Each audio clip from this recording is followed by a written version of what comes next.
Very good morning అండి. అన్ని పేపర్లు అందరూ చదవలేరు కాబట్టి అన్ని పేపర్లో వచ్చిన ప్రధాన వార్తల్ని నేను మీ ముందుకు తీసుకొస్తున్నాను with some comment also. So let us dive in to today's headlines straight away. ముందుగా ఆంధ్రజ్యోతి. నిన్ననే అనుకున్నాం మనం ఈ షర్మిల వ్యవహారం. దీనికి సంబంధించి ఏపీ కాంగ్రెస్ పార్టీకి చెందినటువంటి ఒక మీటింగ్ ఢిల్లీలో జరిగింది కాంగ్రెస్ అధినాయకత్వంతో. సో అందులో ఏపీ పగ్గాలు వైఎస్ షర్మిలకే ఇవ్వాలని చెప్పి నిర్ణయించారు అనేది ఆంధ్రజ్యోతి వార్త అండి. ఏపీ పగ్గాలు షర్మిలకే, ఖర్గే రాహుల్ స్పష్టీకరణ అని చెప్పి వీళ్ళు ఇచ్చారు. ఆంధ్రప్రదేశ్ పిసిసి సారథిగా వైఎస్ఆర్టీపీ అధ్యక్షురాలు వైఎస్ షర్మిల పగ్గాలు చేపట్టడం ఖాయమైంది.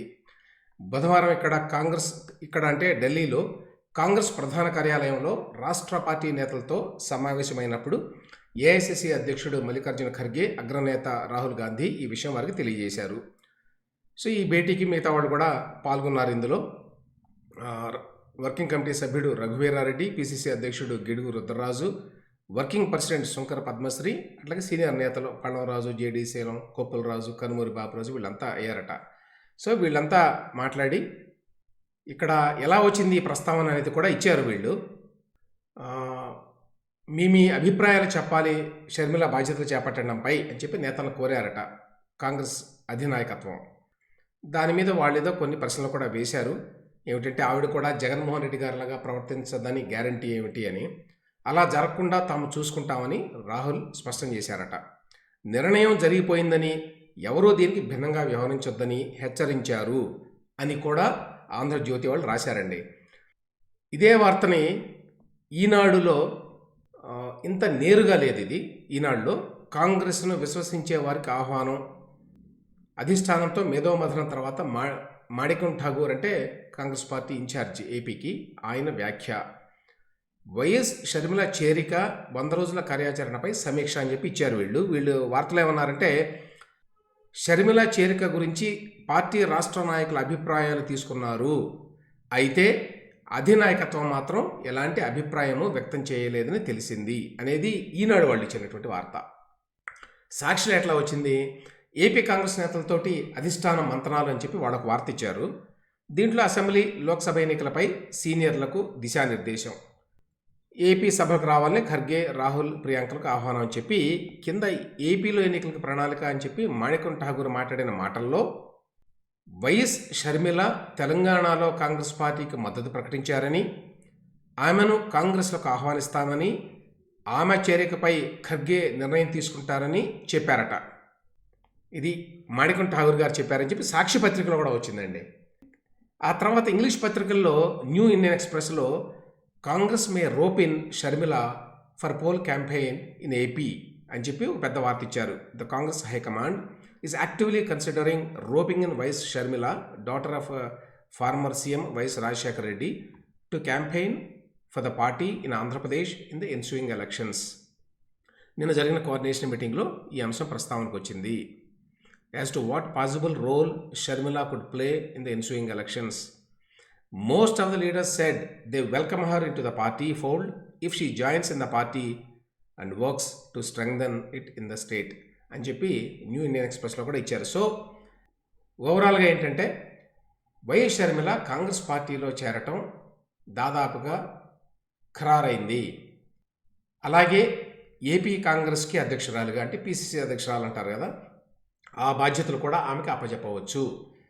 ఇది జగన్మోహన్ రెడ్డి గారికి పెద్ద గుదిబండ అవుతుంది అని చెప్పి మనం ఇంతకుముందు కూడా మాట్లాడుకున్నాం. ఎందుకంటే షర్మిల గారు కాంగ్రెస్ పార్టీకి నాయకత్వం వహిస్తే ఎవరైతే వైఎస్ఆర్సీపీలో అసంతృప్తులుగా ఉన్నారో వాళ్ళందరికీ ఒక వే అవుట్ దొరుకుతుంది. ఎందుకంటే వాళ్ళలో ఎక్కువ మంది తెలుగుదేశం పార్టీలోకి, జనసేనలోకి వెళ్ళలేకపోవచ్చు.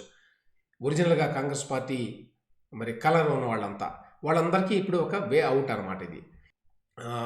దానికి తోడు ఆయనకి నష్టం ఏంటంటే జగన్మోహన్ రెడ్డి గారికి షర్మిల కనుక వస్తే ఈయన ఏ లెగసీతోనైతే ఇప్పుడు మరి సర్వైవ్ అవుతున్నాడు, వైఎస్ రాజశేఖర రెడ్డి గారి లెగసీ ఒకటి, తర్వాత కాంగ్రెస్ పార్టీ లెగసీ ఒకటి. ఈ కాంగ్రెస్ పార్టీ లెగసీ ఇప్పుడు ప్రస్తుతానికి బాగా ఇరోడ్ అయిపోయింది అనుకోండి, తగ్గిపోయింది అనే కారణాల వల్ల. కానీ షర్మిల లాంటి వాళ్ళు వస్తే దానికి కొంత మళ్ళీ కూడా కొంత జీవం వచ్చేటువంటి అవకాశం ఉంటుంది, కొంత ఊపు వచ్చేటువంటి అవకాశం ఉంటుంది. ఆ రకంగా వైఎస్ షర్మిల గారు కనుక కాంగ్రెస్ పార్టీ అధ్యక్షురాలుగా బాధ్యతలు స్వీకరిస్తే which looks like very possible ఈ వార్తలన్నింటినీ బట్టి కూడా దాదాపు అందరూ కూడా అదే ధోరణిలో రాశారు కాబట్టి ఖచ్చితంగా జగన్మోహన్ రెడ్డి గారికి ఇప్పుడు చుట్టుముడుతున్నటువంటి కష్టాలలో ఇదొక అదనపు కష్టం అన్నమాట. రెండో వార్త ఆంధ్రజ్యోతిలో ఈ తిరుమల తిరుపతి దేవస్థానానికి సంబంధించిందండి. ఏంటంటే కొండపైన ప్రచార పిచ్చి అని చెప్పి వేశారు వీళ్ళు. నిన్న బోర్డు మీటింగ్ ఏదో జరిగింది. ఆ బోర్డు మీటింగ్లో సంబంధించిన వార్తలు కూడా వచ్చినాయి అన్ని చోట్ల. ఏంటంటే ఉద్యోగులకి ఇళ్ల స్థలాలు ఇళ్ళు కట్టివ్వడం లాంటి వాటి మీద చర్చ జరిగింది. దానికి ఏదో కొంత కేటాయింపులు చేశారు, ప్రకటన చేశారు. అయితే దీనికి సంబంధించి ప్రొసీడింగ్స్ ఇచ్చారు నిన్న. టీటీడీ ఉద్యోగుల ఇంటి స్థలాల ప్రొసీడింగ్స్. ఈ ప్రొసీడింగ్స్ మీద మామూలుగా అయితే టీటీడీ వాళ్ళ దాంట్లో ఓన్లీ ఆ టీటీడీ లోగో ఉంటుందండి, ఎవరిది ఉండదు. ఎందుకంటే అది దైవ సంబంధమైనటువంటి వ్యవహారం కాబట్టి. కానీ మన జగన్మోహన్ రెడ్డి గారికి పిచ్చి చాలా ఉంది కదా. సో ఒక పక్కన ఆయన బొమ్మ కూడా వేశారు, నవరత్నాలు మధ్యలో జగన్మోహన్ రెడ్డి గారు చిరునవ్వులు చిందిస్తూ. సో శ్రీవారి ఫోటోతో సమానంగా జగన్ ఫోటో, తిరుమల కొండపై అపచారం అని చెప్పి వీళ్ళు. సరే, అపచారం సంగతి పక్కన పెట్టండి. అసలు ఏ అధికారంతో జగన్మోహన్ రెడ్డి గారు టీటీడీ ప్రొసీడింగ్స్లో ఆయన బొమ్మ వేసుకుంటారండి? నిజానికి ప్రభుత్వానికి టీటీడీకి సంబంధం ఉండకూడదండి, ఆ పేపర్ సంబంధం లేదు. కానీ ఇవాళ మనకి ఆ స్పిరిట్ వేరు, చట్టం యొక్క స్పిరిట్ వేరు, యాక్చువల్గా అమలవుతున్న తీరు వేరు.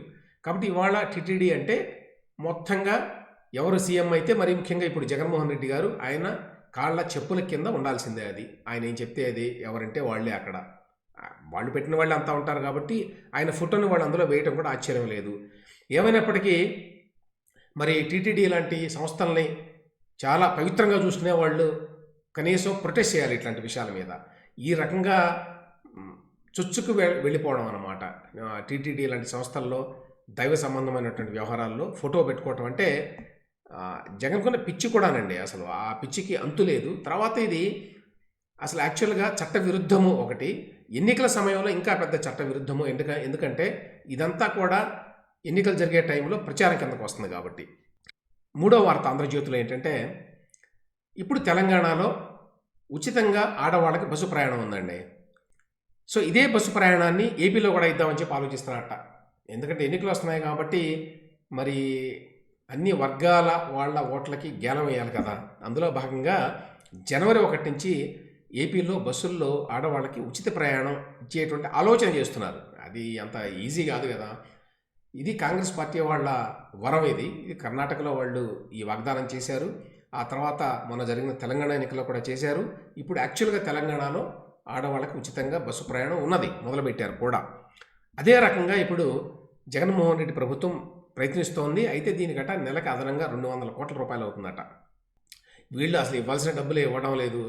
ఆర్టీసీ పరిస్థితి చాలా డోలాయమానంగా ఉంది. ఈ పరిస్థితుల్లో చేయగలరా లేదా? ఒకవేళ చేసినా కూడా ఇదంతా కాస్మెటిక్, అంటే ఊరికి పైపైన ఎన్నికల వరకు, ఎన్నికలు వచ్చేస్తున్నాయి కాబట్టి ఆ తర్వాత సంగతి ముందైతే ప్రకటన చేయవచ్చు, చేసేటువంటి అవకాశం ఉంది జనవరిలో మహిళలకి బస్సుల్లో, ఆర్టీసీ బస్సుల్లో ఉచిత ప్రయాణం అనేది వార్త.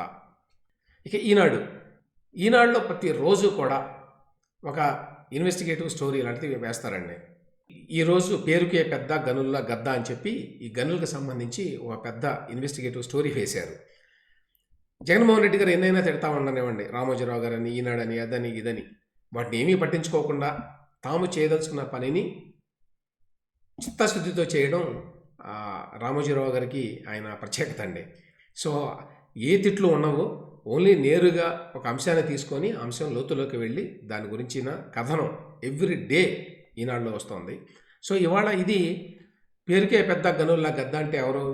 పెద్దిరెడ్డి రామచంద్రారెడ్డి గారు, వాళ్ళ ఉద్దేశ్యం. ఆయనే మరి ఈ మొత్తం రాష్ట్రంలో ఉన్న గనులన్నిటి మీద పెత్తనం, ఇసుక వ్యాపారం మీద పెత్తనం. ఆయన కొడుకు మిథున్ రెడ్డి, ఆయన పార్లమెంటరీ పార్టీ నాయకుడు వైకాపాకి. నిబంధనల కాలదన్ని ఇసుకలో ఏటా దోస్తున్న సొమ్ము 1000 కోట్ల రూపాయలు అని చెప్పి ఈ వార్త సారాంశం అండి. అంటే మొత్తం డిపార్ట్మెంట్ అంతా కూడా వీళ్ళ మనుషులే, అధికారుల పైనుంచి కింద వరకు. ఆయన ఎవరో వెంకటరెడ్డి గారు ఉన్నారు కదా, దీనికి ఎండి కార్పొరేషన్కి, ఆయనతో పాటు మిగతా అందరూ కూడా వీళ్ళ వాళ్ళే, వాళ్ళు ఇష్టారాజ్యంగా దోచుకుంటున్నారని చెప్పి చాలా డీటెయిల్ కథనం ఇచ్చారు. ఈ అంగన్వాడీలు మాత్రం చుక్కలు చూపిస్తున్నారండి వైఎస్ఆర్సీపీ ప్రభుత్వానికి. వాళ్ళు ఏమన్నా ఆడవాళ్లే కదా అని చెప్పి అనుకుంటే వాళ్ళు భారీ ఎత్తున మరి గత 16 రోజులుగా అనుకుంటాను నిన్న 16వ రోజు రాష్ట్ర వ్యాప్తంగా పలు చోట్ల మంత్రులు, అధికార పార్టీ ఎమ్మెల్యేలు, నేతలను ముట్టడించారట. చాలా భారీ ఎత్తున చేస్తున్నారు. వీళ్ళు ఎంత ట్రై చేసినా కూడా వాళ్ళని ఊరికి పై మాటలతోటి సముదాయించడం సాధ్యం కావడం లేదు. దురుసు ప్రవర్తన చేస్తున్నారు, పోలీసులు పెడుతున్నారు. ఎన్ని చేసినా కూడా ఆ ఉద్యమాన్ని వాళ్ళు అణచలేకపోతున్నారు. ఈనాడు నెక్స్ట్ వార్త, మంగళగిరి రూపురేఖలు మారుస్తా అని చెప్పి నిన్న మంగళగిరి నియోజకవర్గ విస్తృత స్థాయి సమావేశాన్ని నారా లోకేష్ నిర్వహించారండి. యోగాల తర్వాత ఆయన మళ్ళీ మంగళగిరి మీద ఫోకస్ చేశాడు. ఇప్పటికే ఒక రకంగా చెప్పాలి అంటే నారా లోకేష్ మంగళగిరిలో విజయం సాధించాడండి. ఎప్పుడైతే జగన్మోహన్ రెడ్డి గారు ఆళ్ల రామకృష్ణారెడ్డిని సిట్టింగ్ ఎమ్మెల్యేని తొలగించి ఆయనకి సీటు నిరాకరించి మరొకరిని అక్కడ పెట్టాలని చెప్పి నిర్ణయం తీసుకున్నాడో అప్పుడే నారా లోకేష్ విజయం సాధించినట్టు.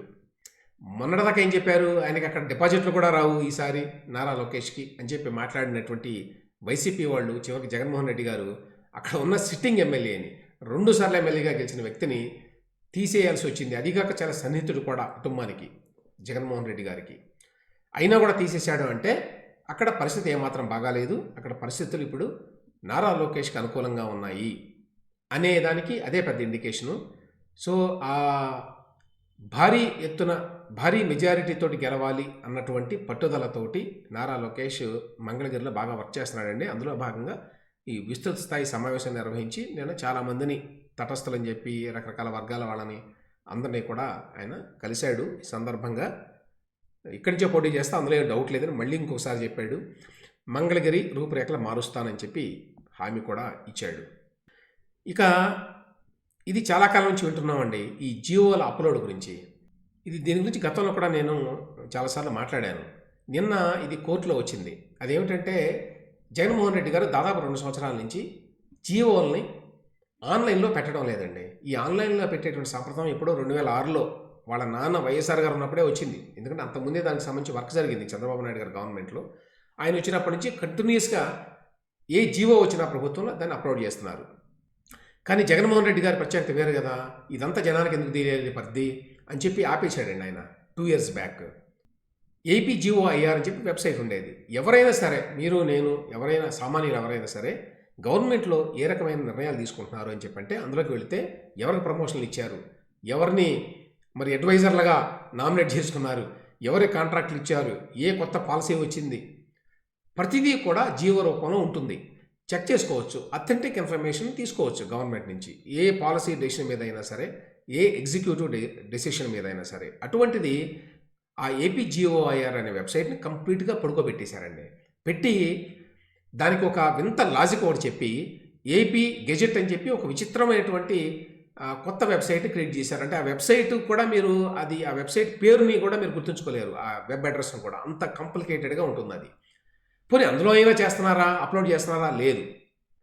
ఒక 10-20 ఉంటే ఒకటి చేస్తారు చిన్నది, ఒక 10 మాల వెబ్సైట్ జియో ఒకటి అప్లోడ్ చేస్తారు. అది కూడా 6 రోజుల తర్వాత చేస్తున్నామని చెప్పి ప్రభుత్వం వారే చెప్పారు. 5% చేస్తున్నారటండి ఆ కొత్త గెజెట్ వెబ్సైట్లో కూడా. 6 రోజులకు అప్లోడ్ చేస్తున్నామని చెప్పి వాళ్ళ న్యాయవాది చెప్పాడు కోర్టులో. దీని మీద కోర్టులో కొంతమంది వేశారు. ఎప్పుడు 2 సంవత్సరాల క్రితం వేశారండి ఈ కేసు. అయ్యా, జియోలు అప్లోడ్ చేయడం లేదు జగన్మోహన్ రెడ్డి గారి ప్రభుత్వం, దీని మీద వెంటనే మీరు ఇది అందరికీ తెలిసిన విషయం, అప్లోడ్ చేయాలి, చేస్తేనే పారదర్శకత ఉంటుంది, అందులో పెద్ద కాంట్రావర్షియల్ ఇష్యూ ఏమీ లేదు. కానీ గమ్మత్ ఏమిటో కోర్టు వారు దీన్ని వాయిదాలు వేసి 2 ఏళ్ల నుంచి నడుపుతున్నారండి. నిన్న హీరింగ్కి వచ్చినప్పుడు ప్రతి జియోను అప్లోడ్ చేయాల్సిందే, పౌరులకు జియోలను అందుబాటులో ఉంచడంలో పారదర్శకత అవసరం అని చెప్పి రాష్ట్ర ప్రభుత్వాన్ని ఉద్దేశించి హైకోర్టు వ్యాఖ్యలు చేసిందట. 1వ జియో పెడతారు, మళ్ళీ 18వ నెంబర్ జియో పెడతారు, మధ్యలో వాటి సంగతి ఏంటి అని కూడా అన్నదని ఈ పేపర్లో వార్త ఈనాడులో. అని ఇన్ని చెప్పి చివరికి ఏమిటాయా అంటే ప్రభుత్వం జారీ చేసే జియోలను ABCD లీలుగా వర్గీకరించి ప్రజలకు అందుబాటులో ఉంచేందుకు విధి విధానాలను రూపొందించాలని హైకోర్టు అభిప్రాయపడింది. ఎందుకంటే ఇది అన్ని జియోలని అప్లోడ్ చేయాలి ఎక్సెప్ట్ కాన్ఫిడెన్షియల్ జియోలు అని ఉంటాయి. మీరు కాన్ఫిడెన్షియల్ అని రాస్తారు, బ్లాంక్ ఉంటుంది అందులో. అది ఎలాగూ ఉంది ఆ పద్ధతి. ఇప్పుడు మళ్ళీ కొత్తగా ABCD అని చెప్పి ఎందుకు వర్గీకరించడం? ఇది అనవసరంగా మళ్ళీ డిలే చేయడం, జాప్యం చేయడమే కదా. 4 వారాలకు మళ్ళీ వాయిదా వేశారట. రాజ్యాంగపరమైన అంశాలు ఈ వ్యవహారంతో ముడిపడి ఉన్నందున లోతైన విచారణ అవసరమని పేర్కొంటూ 4 వారాలకు వాయిదా వేసిందట కోర్టు. ఇందులో రాజ్యాంగపరమైన అంశాలు ఏమున్నాయండి? పారదర్శకత ఉండాలి, అకౌంటబిలిటీ ఉండాలి, అందులో భాగంగా జీవోలన్నీ కూడా ప్రజలకి అందుబాటులో ఉండాలి. It's as simple as that. కానీ దీని మీద ఇందులో పెద్ద రాజ్యాంగపరమైన అంశాలు ఉన్నాయి, దీని మీద లోతులోకి వెళ్ళాలని చెప్పి 4 వారాలకు వాయిదా వేసేసారు. అంటే ఈ ఎన్నికలు జరిగే వరకు ఈ కేసు తేలేటువంటి అవకాశం లేదు. కాబట్టి 2.5 ఏళ్ల పాటు ప్రజలకి their right to information probably will be denied. అది లేనట్టే, వాళ్ళకి ఆ హక్కు కోల్పోయినట్టే, అది రాదు కదా మళ్ళీ. ఈ 2.5 సంవత్సరాలు వాళ్ళు ఏ జీవో చూసేటువంటి అవకాశం లేదు కదా. మరి కోర్టులు కూడా ఎందుకు ఇట్లా చేస్తే ఒక్కోసారి మనకి అర్థం కాదండి. మరొక వార్త, పుస్తక నేస్తం పిలుస్తోందని చెప్పి నేటి నుంచి విజయవాడ పుస్తక మహోత్సవం అటండి. ఇది ఇంతకుముందు స్వరాజ్య మైదానంలో ఏర్పాటు చేసేవారు ఈ బుక్ ఫెస్టివల్ని. అక్కడ స్వరాజ్య మైదానంలో విజయవాడ సెంటర్లో ఉంటుంది. కానీ అక్కడ ఇప్పుడు జగన్మోహన్ రెడ్డి గారు అంబేద్కర్ స్మృతివనం అని చెప్పి మొదలుపెట్టి అక్కడి నుంచి దీన్ని పంపించేశారు. ఇప్పుడు ఇది ప్రస్తుతం ప్రభుత్వ పాలిటెక్నిక్ కళాశాల ప్రాంగణానికి మార్చారట. చాలా దూరంగా, జాతీయ రహదారి పక్కన ఎక్కడో ఉందట, చివరన చాలా దూరంగా ఉందట. పాయింట్ ఏమిటంటే, అంబేద్కర్ గారు ఒకవేళ బతికి ఉండుంటే, అయ్యా ఈ స్మృతివనం కట్టాల్సిన పని లేదు, మీకు అంతగా నా మీద ప్రేమ ఉంటే, గౌరవం ఉంటే ఒక మూలన ఒక చిన్న విగ్రహం పెట్టండి, మిగతా అంతా కూడా ఈ బుక్ స్టాల్స్కి ఇవ్వండి, పుస్తక మహోత్సవాన్ని జరపండి అని చెప్పి అని ఉండేవాడండి. కానీ ఇక్కడ పూర్తిగా రాజకీయ ఉద్దేశాలతో చేసే పనులు కదా ఇవి. సో ఆ మొత్తాన్ని స్వరాజ్య మైదానాన్ని అంబేద్కర్ స్మృతివనం అని చెప్పి దానిని ఎందుకు పనికి రాకుండా చేస్తారు భవిష్యత్తులో వాళ్ళ యొక్క రాజకీయ ప్రయోజనాల కోసం. తర్వాత మరొక వార్త ఈనాడులోనండి, 9 మంది ఐపీఎస్లకు ఐజీ, 3 ఎస్పీలకు డిఐజీలుగా పదోన్నతని ఒక వార్త వచ్చింది. నిన్న జీవో వచ్చిందండి, ఆర్డర్ వచ్చింది. ఇందులో ఆసక్తికరమైన అంశం ఒకటే, అదేంటంటే చంద్రబాబు నాయుడు గారిని నంద్యాలలో ఎవరైతే అర్ధరాత్రి వెళ్ళి అరెస్ట్ చేశారో డిఐజీ కొల్లి రఘురామరెడ్డి గారు, ఆయన పేరు ఫస్ట్ ఉందండి ఇందులో.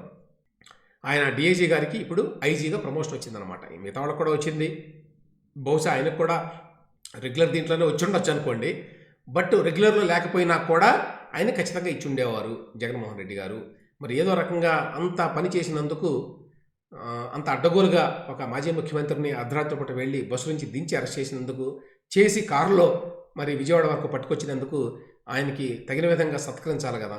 సో ఆ రకంగా కొల్లి రఘురామరెడ్డి గారు డిఐజీ నుంచి ఇప్పుడు ఐజీగా వెళ్ళారండి. ఇక సాక్షి, పాలనా వికేంద్రీకరణతోనే సర్వతోముఖాభివృద్ధి అని చెప్పి, ఏమి లేదు, దీని ఉద్దేశం ఏంటంటే విశాఖపట్నానికి రాజధాని వెళ్ళాలి అదట అని వీళ్ళు రాయలసీమలో పెడతారండి మీటింగు. అది విచిత్రం. రాజధాని అమరావతి నుంచి విశాఖపట్నానికి వెళ్ళాలి అని చెప్పి రాయలసీమలో పెడతారు మీటింగు. పరిపాలనా వికేంద్రీకరణతోనే రాష్ట్ర సర్వతోముఖాభివృద్ధి సాధ్యపడుతుందని వివిధ రంగాలకు చెందిన మేధావులు అభిప్రాయపడ్డారట.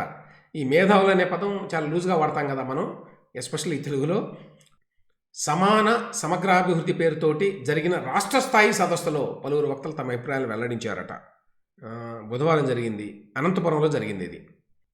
ఇందులో ఎవరయ్యా పాల్గొన్నదంటే ఉరవకొండ మాజీ ఎమ్మెల్యే వై విశ్వేశ్వరరెడ్డి, పరిపాలన వికేంద్రీకరణ Uttarandhra JAC chairman professor H Rajapath Rai, Rayalaseema సాగునీటి సాధన సమితి అధ్యక్షుడు బొజ్జా దశరథరామిరెడ్డి, రాయలసీమ మేధావుల ఫోరం సమన్వయకర్త మాకిరెడ్డి పురుషోత్తం రెడ్డి, కేసీ కెనాల్ ఆయకట్టుదారుల సంఘం అధ్యక్షుడు Devagudi Chandramouleeswara Reddy, bar council of India సభ్యుడు ఆలూరు రామిరెడ్డి, ఇట్లా పలువురు పాల్గొన్నారట. వీళ్ళంతా కూడా లేదు అమరావతిలో వద్దు, విశాఖపట్నంలో అయితే మాకు చాలా కన్వీనియంట్, రాయలసీమకి బ్రహ్మాండంగా ఉంటుంది అని చెప్పి అన్నారట. ఎవరు కూడా ఈ మొత్తం వ్యవహారంలో కర్నూలు గురించి మాట మాత్రంగా కూడా ప్రస్తావించలేదండి ఈ వార్త ప్రకారం. అలా ఉంటుందన్నమాట వీళ్ళు చెప్పేటువంటి పాలనా వికేంద్రీకరణ. తర్వాత ఇంకొకటి ఇట్లాంటిదే మరొకటి, ఒక రౌండ్ టేబుల్ నిర్వహించారండి. Why not 175? ఏమంటే అర్థం కాదు ఏంటంటే, మేధావులకి ఏం పనండి జగన్మోహన్ రెడ్డి గారికి 175 రావాలి అని చెప్పి. మేధావులు ఎవరైనా సరే ఒక ప్రభుత్వం ఎన్నికవ్వాలి, స్థిరమైన ప్రభుత్వం, దానికి బలమైన ప్రతిపక్షం ఉండాలని చెప్పి కోరుకుంటారు. అంతేగాని వై నాట్ 175 అని చెప్పి జగన్మోహన్ రెడ్డి వెనక నిలబడి భజన చేయరు. మళ్ళీ జగన్కి అధికారం తథ్యం. వై నాట్ 175 చర్చా వేదికలో మేధావులు అట. ఈ కార్యక్రమం మరి ఎక్కడ జరిగింది? ఆంధ్రప్రదేశ్ ఎడిటర్స్ అసోసియేషన్ ఆధ్వర్యంలో బుధవారం విజయవాడలో అన్నట్టు. ఇది ఆంధ్రప్రదేశ్ ఎడిటర్స్ అసోసియేషన్ అటండి, వాళ్ళ ఆధ్వర్యంలో జరిగిందట. ఆంధ్రప్రదేశ్ ఎడిటర్స్ అసోసియేషన్ అంటే ఏమిటండి? ఆంధ్రప్రదేశ్లో పనిచేసేటువంటి పత్రికల ఎడిటర్లు అందరూ కూడా అందులో సభ్యులు అనమాట. ఎంత పెద్ద సంఘమో చూడండి. ఈ మొత్తం ఎడిటర్లు అందరూ కూడా, పత్రికలో పనిచేసే అందరూ ఎడిటర్లు అందరూ కూడా, సంపాదకత్వం వహించేటువంటి ఎడిటర్లు అందరూ కూడా జగన్మోహన్ రెడ్డి గారికి 175కి 175 సీట్లు రావాలన్నారట. దాన్ని బట్టి వీళ్ళు లీడర్లా కాదా, వీళ్ళు మేధావులా కాదా అని చెప్పి ఎవరైనా కూడా ఒక అవగాహనకు రావచ్చండి. ఇక కులికపూడిపై రామగోపాల్ వర్మ ఫిర్యాదు, ఇదంతా కూడా నేను టీవీలో కూడా వచ్చింది కదా. ఈ కులికపూడి శ్రీనివాసరావు గారు ఏదో టీవీ డిబేట్లో నేను ₹1 ఇస్తాను రామ్ గోపాల్ వర్మ తల నరిగితే అని అన్నట్ట. నాకు అర్థం కాని విషయం ఏంటంటే ఇందులో 2 పాయింట్లు అండి. ఒకటి, రామ్ గోపాల్ వర్మ అతను కోరుకునేది కాంట్రావర్సీ, అతను థ్రైవ్ అయ్యేది ఓన్లీ కాంట్రావర్సీస్ మీద. అటువంటి వ్యక్తికి ఇటువంటి మాటలు అనటం ద్వారా మరింత ప్రచారాన్ని కల్పించటమే. ఆ సినిమాని ఎవడో చూడండి ఎట్లాగూ. కులికపూడి గారు మరి ఎందుకు అన్నాడు ఆ మాట తెలియదు. తల నరికి తెస్తే కోటి ఇస్తాను అని చెప్పి ఆయన తల నరికి ఆయన నరకాలని చెప్పి కోరుకోకూడదండి ఎప్పుడు కూడా. రామ్ గోపాల్ వర్మ లాంటి వాళ్ళు వాళ్ళ చేస్తున్నటువంటి అరాచక పనుల్లోనే మునిగిపోయి వాళ్ళే ఇబ్బందులు పడతారు తర్వాత. దానికి ఈ రకంగా ఆయన మాట్లాడాల్సిన అవసరం లేదు. అట్లా మాట్లాడడం వల్ల ఇతను దాన్ని ఒక ప్రచార ఆయుధంగా మలుచుకుంటాడు. దానికోసం అమరావతి వెళ్ళి అక్కడ డీజీపీ రాజేంద్రనాథ్ రెడ్డి గారికి స్వయంగా రామ్ గోపాల్ వర్మ దాని నిర్మాత పేరుతోటి దాసరి కిరణ్ కుమార్ అని ఎవరో ఉన్నారు పేరు. వాస్తవానికి ఈ సినిమా మొత్తం వెనకున్నది జగన్మోహన్ రెడ్డి అనుకో అని చెప్పి అందరికీ తెలుసు అనుకోండి. ఇచ్చారట. ఏమంటే హైదరాబాద్లో కూర్చొని కులికపూడి శ్రీనివాసరావు గారు ఆ TV5 అనే ఛానల్లో మాట్లాడితే ఆ మాట్లాడడాన్ని నేనేమి సమర్థించను, కానీ ఈ తల నరికి తేవడం ఇట్లాంటివన్నీ కూడా అవి అటువంటి మాట్లాడాల్సిన అవసరమే లేదని నేను భావిస్తాను. మాట్లాడితే దానికి నువ్వు అమరావతి వెళ్ళి ఎందుకు కంప్లైంట్ చేయాలండి? నువ్వు హైదరాబాద్లో ఎందుకు కంప్లైంట్ చేయలేదు ఇక్కడ డీజీపీకి? ఎందుకంటే ఇక్కడ చెల్లవు కాబట్టి నీ పప్పులు. అక్కడైతే మన ఇష్టారాజ్యం కదా, మందే కదా మొత్తం జమానా అంతా, మొత్తం అది దర్బార్ కింద లెక్క కదా. అందుకని అక్కడికి వెళ్ళి ఇవ్వడము, ఫోటోలు వేసుకోవడము, ఆయనకి అపాయింట్మెంట్ ఇవ్వడము డీజీపీ గారు. సో ఇదండి ఇవాల్టి న్యూస్ అనాలిసిస్.